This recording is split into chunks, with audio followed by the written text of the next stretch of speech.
George got me pregnant. Divorce me and get out of this house right now. Sarah, who always looked down on me, is kneeling before me. I'm surprised by the sight, but her words are as arrogant as ever. She's pregnant with George's child, so she wants me to divorce and leave the house?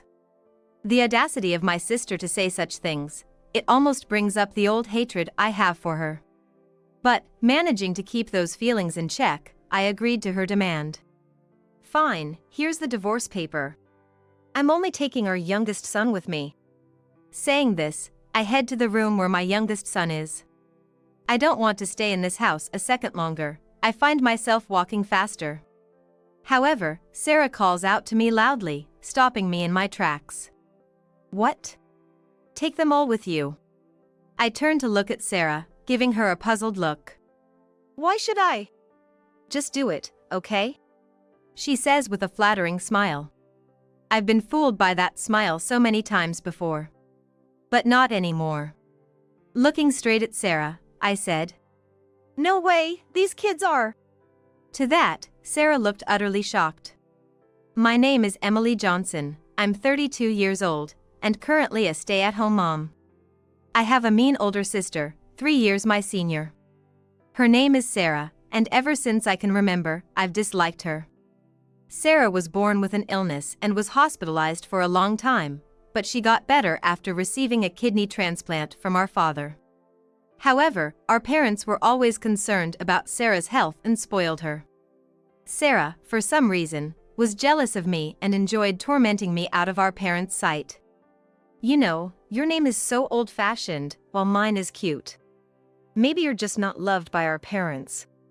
She used to say things like, "You're useless, just disappear," making me cry. Sometimes, she would look me up and down, sighing. You really have bad style and are ugly. I'm glad I wasn't born like you. When I was younger, I used to fight back or talk back to Sarah. But when she got angry, she became uncontrollable and violent towards things. So, gradually, I stopped responding and just did as she said. In high school, Sarah became more fashionable, getting flashier by the day. But she was terrible at cleaning her room. It was always messy, to the point of cockroaches appearing. I asked our parents to speak to Sarah about it, but they seemed reluctant to upset her and did nothing. She'll clean it eventually, Mom said, casually killing a cockroach and throwing it in the trash. Meanwhile, Sarah would be in the living room, watching videos loudly and laughing obnoxiously. Skilled at flattering teachers, Sarah barely managed to graduate despite her poor grades. After that, she didn't get a job and lazed around at home until a senior introduced her to a job in the nightlife industry. She started dating that senior and moved out to live with him. Around that time, I graduated from nursing school and got a job, moving out of the house. After working as a nurse for nearly 10 years, I met the man who would become my husband at the same hospital. He was a doctor who had just joined our hospital, a man with a kind smile. His name was George Johnson, and he was 8 years older than me. I quickly grew close to him, whom I had always thought of as a mature man, when his youngest child, Lily, was admitted to my department. Lily was the youngest of 3 children he had with his late wife. She was admitted with gastroenteritis and severe dehydration. As her assigned nurse, I grew closer to her through our daily conversations. And since George visited her every day, I naturally got closer to him too. We hit it off, and I admired how he juggled being a single father despite his busy schedule. Eventually, we started dating, and he introduced me to his other children. Let me introduce you. This is the eldest, Jake, a freshman in high school. Then there's Max, a 6th grader. And you know Lily, right? We all exchanged greetings. And I was impressed by how well-mannered and nicely dressed they were. Once, when we all went out for a meal, I asked George, "Isn't it tough taking care of the kids all by yourself?" He replied with a casual nod. Max and Lily are still in elementary school, but they go to after-school care, and my mom helps out at home. My dad does the school runs for Jake's tutoring. I'm really not doing much. I'm very grateful to my parents. Later, I became pregnant with George's child and we decided to get married. I met his parents formally, but I didn't want to see my sister Sarah's face, so I just informed her by email. At that time, Sarah had broken up with the man who led her to move out and was dating someone she met at work. Sarah has a tendency to be overly dependent on her romantic relationships. When she's into a guy, she loses all interest in me and the rest of the family. She didn't even bother to reply to my email. She barely made it to the wedding, yawning and looking bored the whole time, showing no sign of wanting to celebrate. But once married, I hardly ever saw Sarah anyway. I was enjoying my newlywed life with George. However, becoming a mother to 3 children overnight was overwhelming, and I struggled with the unfamiliar household chores. This led to a risk of preterm labor, and the doctor ordered me to be on complete bed rest. Seeing my struggle, George seriously suggested, Another one is on the way. Would you consider quitting your job and focusing on home and the kids? I loved my job and was torn, but I ultimately decided to quit nursing and become a full-time homemaker. We welcomed a baby boy, the 4th son of the Johnson family. We named him Tyler. Raising newborn Tyler was challenging yet incredibly fulfilling. I think those were truly happy days. However, it seemed George wasn't pleased with my attention being solely on Tyler. He often said, "Pay more attention to me." I'm sorry, but I'm really busy with Tyler right now. As I kept saying this, it seemed George became sulky. Gradually, he started coming home late. And sometimes didn't return until morning, which worried me. When I asked about it, George replied with a forced smile, "We're short-staffed at work, it's really busy." George isn't good at lying. So, I started suspecting he might be having an affair. Just then, Sarah unexpectedly visited. Sarah, this is a surprise. What's up? She didn't answer and just barged in. Wow, not working and yet living in such a nice house? Must be nice, huh? Sarah seemed to misunderstand that being a homemaker is easy, but managing a household and raising children is far from simple. How about you, Sarah? I heard you broke up with that guy? Broken up? Oh, that leech? Yeah, but I'm seeing someone else now. She looked smug as she told me this. I couldn't help but be amazed at her ability to move on so quickly. But that's her only talent, I guess. I just responded with a ending the conversation. But Sarah persisted. Aren't you curious about who I'm dating? Not really. It's your life, Sarah. You can date whoever you want. Sarah's choices in men always seem to be based on looks, without much else to offer. I figured this time would be no different. This one's different, very kind. She said, even though I hadn't asked. Really? I replied nonchalantly, which seemed to irritate Sarah.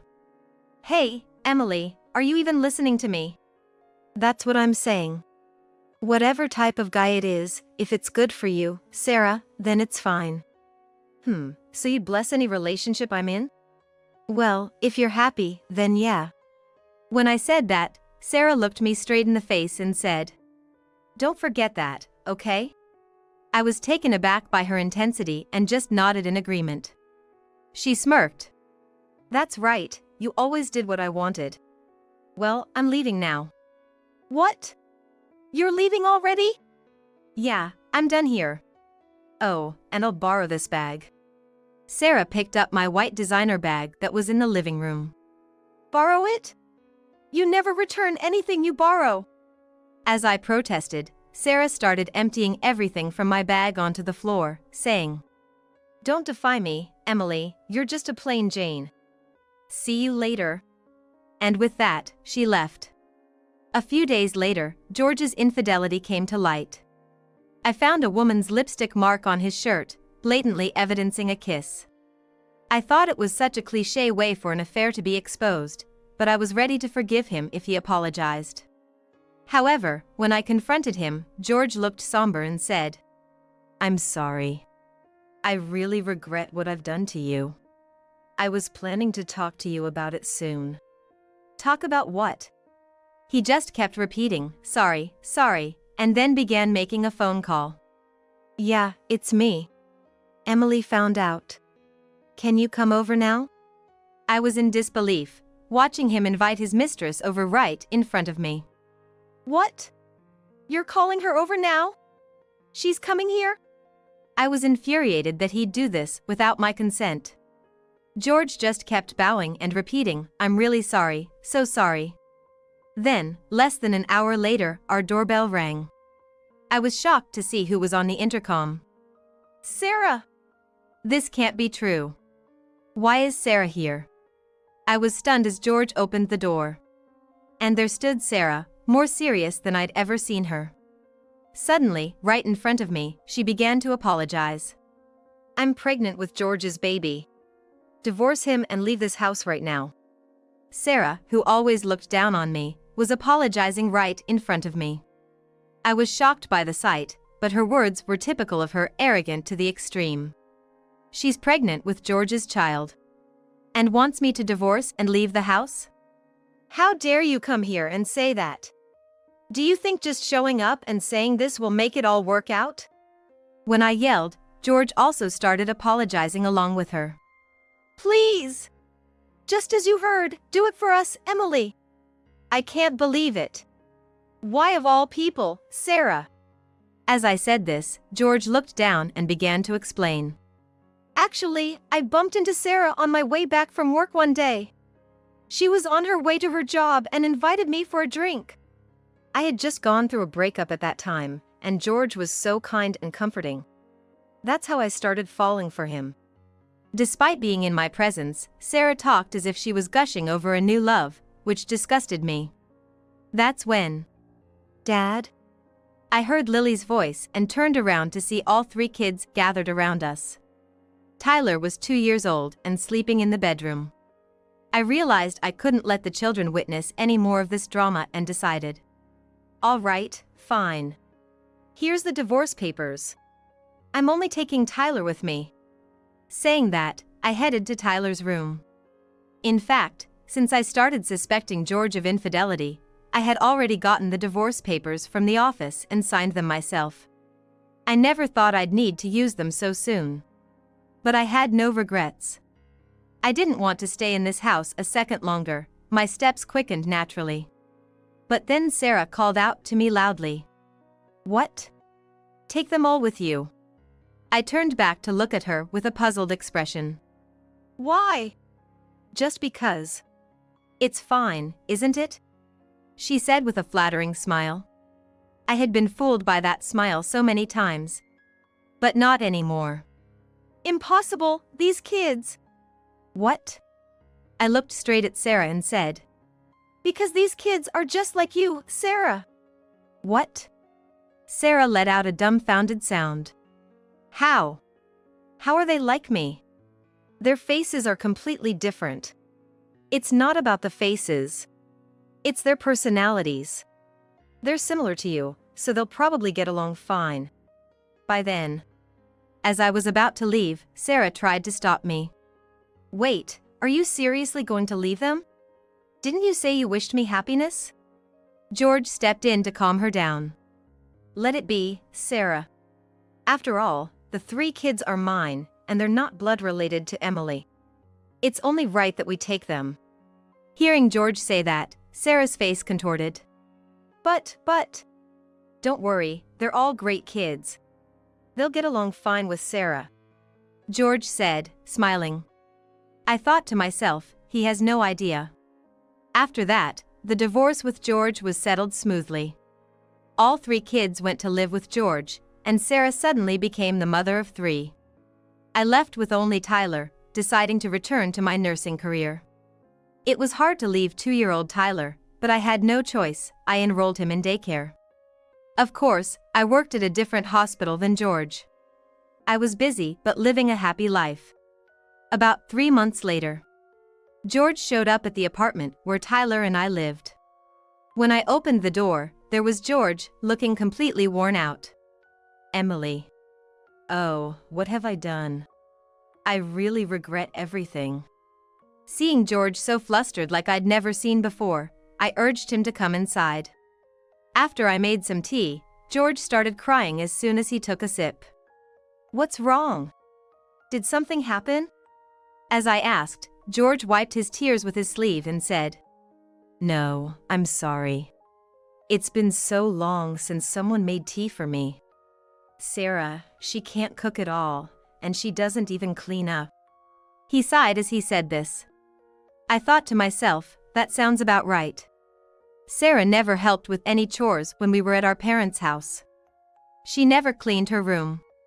She used to live in a room so dirty that bugs would infest it.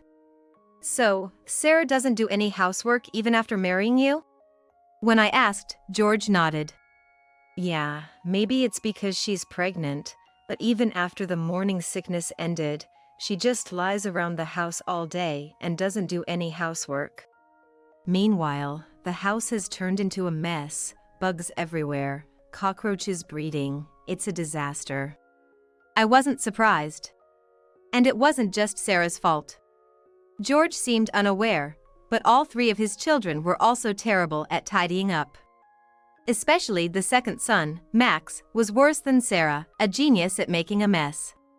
When I was George's wife, I used to clean Max's room diligently, but he would mess it up in a day.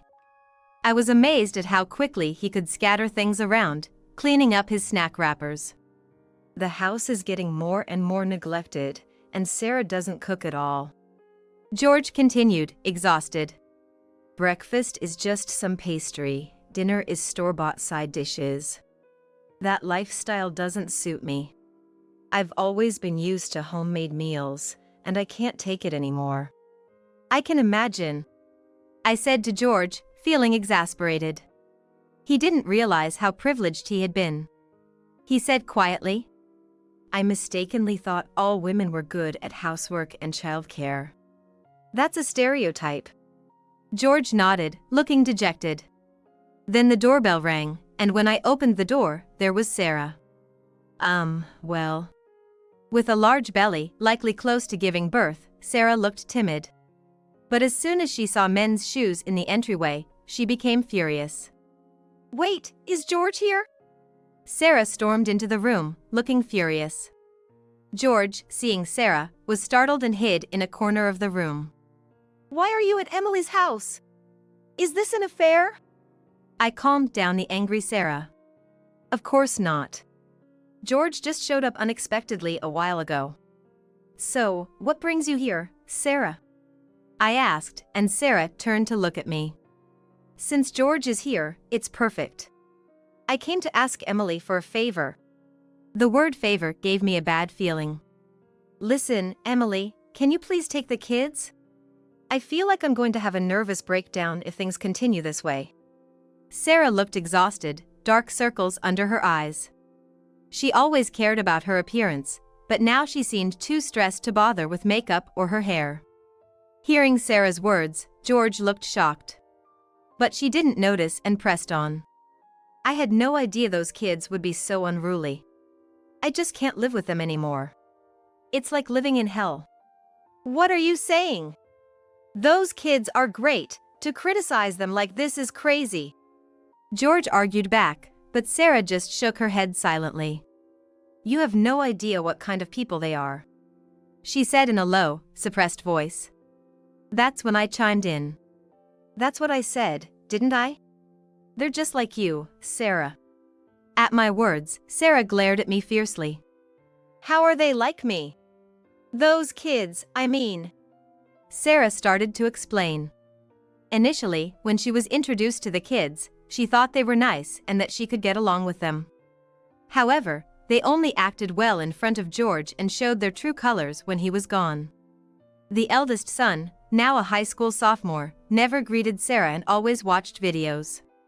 When he returned from school, he would bring a bunch of rowdy friends, raid the fridge and kitchen cabinets, taking snacks and drinks, and make a lot of noise in his room.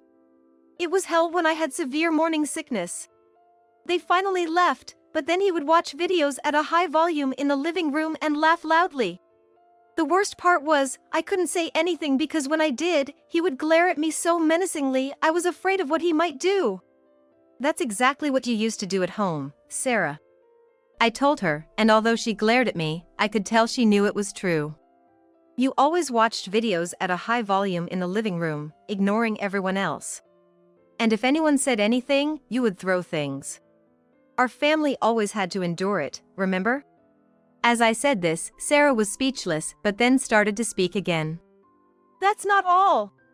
Lily is really terrible too. George looked at her in surprise. Lily? That's impossible. What are you talking about now? I urged her to continue amidst the tense atmosphere. Sarah said, That girl, she's really sneaky, like she steals my stuff. I can't believe it. Sarah recounted in disbelief. How Lily, in 5th grade and becoming interested in fashion, would take Sarah's jewelry and expensive bags without returning them. Just the other day, she took my Tiffany necklace and sold it online. Can you believe it? Is that true? If it was indeed terrible. It's true. I recognized the necklace and saw other items of mine being sold online. I knew right away it was Lily's doing. I see. I said gravely, but truthfully, I already knew about Lily's behavior. Lily, seemingly charming and adorable, shared Sarah's trait of taking things without returning them. I had repeatedly tried to correct her behavior, but I couldn't manage to fix it while I was her mother. I thought that since she was the youngest, perhaps with persistent effort, she might change. But then, during that time, Sarah took George away from me, and we ended up getting divorced, so it was impossible. But you know, Sarah, that's exactly what you used to do to me. I told her, and she exclaimed. Me? I never did such a thing. What are you talking about? Sarah tried to deny it, but I silently pointed to the white bag she had with her. That bag? You said you were borrowing it from me and just took it, right? Sarah looked shocked, staring at the bag she was holding. George also looked puzzled. Yeah, that bag. I thought it looked exactly like the brand name bag I gifted to Emily. I thought I was imagining things, but did you steal it from her, Sarah? Sarah, visibly shaken, replied. What? No way. I bought this myself. Where from? Well, I think it was from Neiman Marcus in New York, maybe? George glared at her as she spoke. That brand doesn't have a presence in the United States. A friend's wife brought it back for me as a souvenir from her shopping trip in Europe. Confronted with this, Sarah fell silent. See? What you're experiencing now, Sarah, is just what you used to do to us. Always focused on your appearance, laughing loudly while watching videos, and leaving garbage everywhere for us to pick up. When the room was so dirty that trash overflowed, Mom would clean it up without a word. And even then, you'd yell at her for cleaning up your mess. That's really low, you know. As I said this, Sarah trembled with clenched fists, glaring at me silently. George then said to her, Sarah, our 3 kids aren't like that. Sarah looked at George with a face full of disbelief. How can you say such things about such good kids? Don't you feel sorry for them? They're still children. Sarah seemed astounded by George's ignorance. You're the one who doesn't understand, George. All the housework and childcare to me. Those kids only behave in front of you because they don't want to be abandoned. On this point, I actually agreed with Sarah. The kids only showed their good side to George. And George was part of the problem. He never really took care of the children, leaving everything to his wife or parents. George sighed and shook his head. I used to think that no matter how messy the house was or if we had ready-made meals, it would get better with time. But when it came to the kids, George said with a serious expression, I can't overlook you speaking ill of the kids. They're treasures to me. I've lost all faith in you. Wait. Please believe me, George. However, George couldn't bring himself to believe her. You're a terrible person. I've truly lost all love for you, he stated firmly, looking at Emily. Now that I've lost you, I realize how wonderful you were. I want to punch myself for falling for such a terrible woman, he added, ignoring Sarah. Terrible woman? Sarah exclaimed. Ignoring her outburst, George continued to speak to Emily. "Emily, could we start over, you, me, and the kids?" Upon hearing this, Emily couldn't help but snort. "No way, that's impossible. You say you love your kids, but you never really took care of them. I was the one who looked after them while we were married. And when I was busy with newborn Tyler, you sulked because I couldn't give you attention. And then you cheated on me with my sister. That's the lowest of the low." George was left speechless. "Sorry, but please don't come back here." When I said this, George hung his head in silence. Sarah, who had witnessed George proposing to me, couldn't believe it. It might have been the first time she felt like she had lost to me. In a fit of rage, she said to George, "Wait a minute. You think a plain woman like Emily is better than me? How much more do you need to insult me?" George snapped back. "Silence. Emily is not plain. You're the one who's truly ugly." With those words, he left their house. Sarah collapsed, seemingly overwhelmed. Soon after, I heard that George and Sarah divorced. George took custody of their 3 kids and was raising them with the help of his parents. What was surprising was Sarah. Sarah seemed to have genuinely fallen for George, and it appeared she couldn't recover from the heartache. Until then, Sarah had only cared about looks, but it seemed she had fallen for George's warm personality despite his plain face. Even after George broke up with her, she couldn't forget his kindness, and Sarah became obsessed with him. Every day, she would go to George's house and ring the doorbell, leading to the police reporting her as a stalker. Despite that, Sarah continued to repeat her actions, and she was eventually apprehended by the police. Currently, it seems that the child Sarah gave birth to is being raised by her parents. As for me, Tyler has turned 3, and he's getting cuter day by day. My nursing job is going smoothly, and I enjoy every day. Recently, a male patient I was taking care of for a long time was discharged. He had been battling illness for a long time, so the day of his discharge was quite emotional. As he was leaving, he invited me, "Would you like to go for tea sometime?" Dating or getting married was out of the question, but I agreed to occasional meetings, and we enjoy talking to each other. It's a way to unwind, and the distance is just right for me. From now on, I want to increase the happy moments in my life. That's how I feel these days.